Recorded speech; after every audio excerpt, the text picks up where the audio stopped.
Good news naman po kasi ang inihatid po sa mga evacuees sa Kalasyaw sa kabila po ng bagyong nararanasan.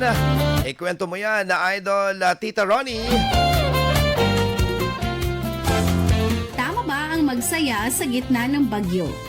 Kahapon, July 23 sa Sports Complex ng Kalasyaw, Pangasinan, isinagawa ang isang programa na naglalayong magbigay paalala sa mga evacuees na kahit na anong bagyong dumaan, may dalang pag-asa at kasiyahan pa rin ito.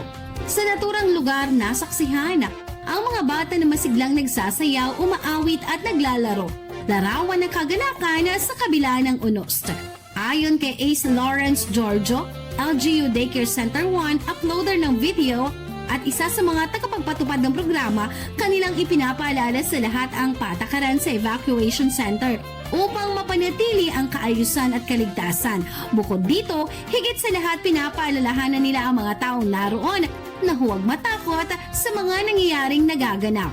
Sa kabila ng matinding pagsubok na dulot ng malalakas na bagyo, naniniwala si Mr. Giorgio na hindi ito dapat maging hadlang upang magpaabot ng ngiti at kasiyahan. Sa kanyang mga salita, huwag matakot sa nangyayari at magdasal lamang. Sa panahon ng bagyo, habang umiikot ang malakas na hangin at bumabaha, ang pagtutulungan, pag-asa at pananampalataya ang nagsisilbing ilaw at gabay ng bawat isa upang harapin ang dilim. Tunay nga, sa gitna ng bagyo, ang ngiti at saya ang sandatang nagbubuklod at nagbibigay lakas. Yan ang ating good news for today. Ako si Idol Tita Ronnie Tatak, IFM.